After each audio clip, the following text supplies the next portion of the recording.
The door closed behind him, and for 1 second, George Michael thought the whole world had gone silent. His hand was still near the handle. His breath was caught somewhere in his chest. Outside that small Beverly Hills room, life was moving normally. Inside, one mistake had become a key turning in a lock. The secret was no longer his alone. He did not run at first. He stood there, stunned, as if his body had not received the news his mind already knew. The fear was physical, in the throat, in the palms, in the knees. He had spent years controlling rooms with a voice. Now a room had swallowed him whole. It was April 1998, but the moment did not feel like a date. It felt like a collapse. George Michael had survived fame, grief, pressure, and whispers. But this was different. This was private life being dragged toward daylight before he was ready to stand in it. For years, George had lived with two versions of himself. One belonged to the public, beautiful, controlled, adored, untouchable.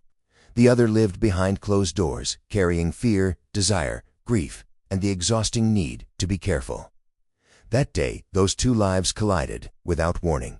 He had not hidden because he loved deceit. He had hidden because the world had taught him what could happen when truth became public property. In the 1980s and 1990s, a private life could be turned into a punishment.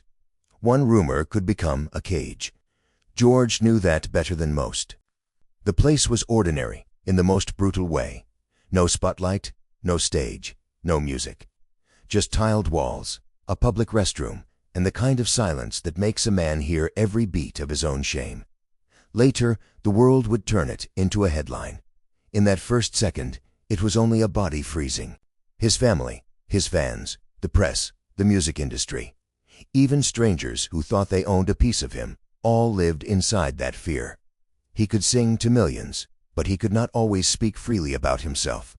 Fame can fill a room, but it cannot protect the man standing alone inside it. When the police became involved, the fear sharpened. Not because of a legal charge alone, but because he knew what would come next. The calls, the cameras, the jokes, the printed words, the faces of people he loved, reading things he had never wanted them to read. By the time he left, the sun outside must have felt almost violent. Ordinary daylight can be cruel after humiliation. A car door, a street, a face trying not to break. He was still George Michael, but something had been taken from him.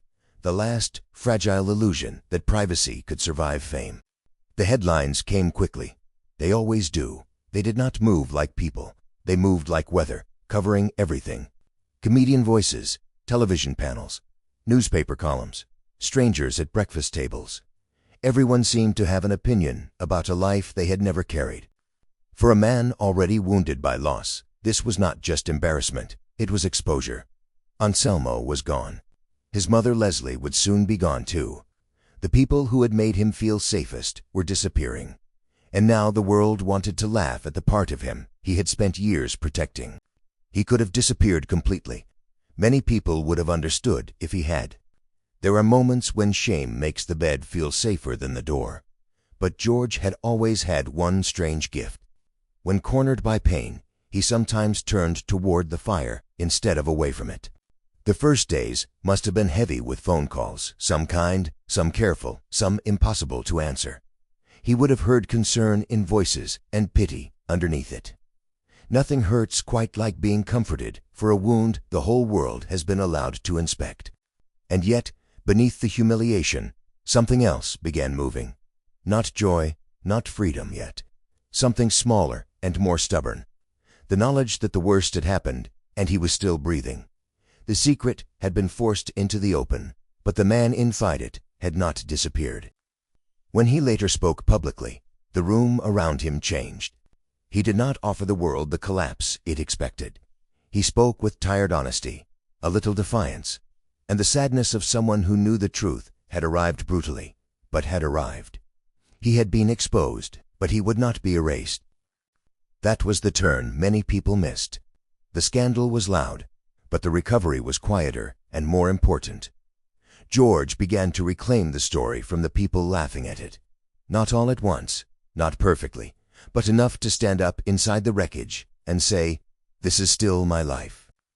then came outside. What could have remained a wound became a mirror held back at the world. The song did not beg for forgiveness. It moved with wit, rhythm, and a kind of wounded bravery. George took the shame they handed him and made it dance. That was not easy. That was survival. But survival is not the same as healing. People laughed because the video was clever. They admired the confidence. They enjoyed the joke. But beneath the sparkle was a man who had learned that humiliation could be repackaged as entertainment only after it had first passed through the body as pain. For older viewers, the deeper story is not the scandal. It is the loneliness of being unable to tell the truth until the truth is taken from you. Many people know some version of that, a family secret, a private grief, a life carried quietly because the world did not feel safe enough. George's public coming out was not a neat Hollywood victory. It was complicated, part relief, part bruising, part liberation, part loss. He had been pushed into daylight, and daylight can both warm and burn. The world called it a scandal. For George, it was the end of a hiding place. What changed afterward was not that life became simple. It did not. He still struggled. He still carried grief. He still made mistakes. But something essential had shifted. The public could no longer use the secret as a threat in the same way. The door had opened, even if it had opened violently. There is a quiet courage in continuing after the thing you feared most has happened. Not the loud kind. Not the kind that looks heroic on a stage. The kind that wakes up, reads the headlines, feels the shame rise again, and still decides not to let strangers write the final sentence. George Michael was never only the man in the headline. He was the man after it. The man who walked through ridicule, turned pain into music, and kept searching for dignity in a world that often mistook exposure for truth. That difference matters. It always did. The door closed behind him that day, but another door opened in its place. Not gently, not fairly, not without damage. Still, on the other side of humiliation, George found a harder kind of honesty. The secret was no longer hidden, and the man behind it was still standing. If this story changed the way you remember George Michael, stay with us. There are more untold chapters still hidden behind the voice, the fame, and the silence. Like the video, subscribe, and let the next story find you.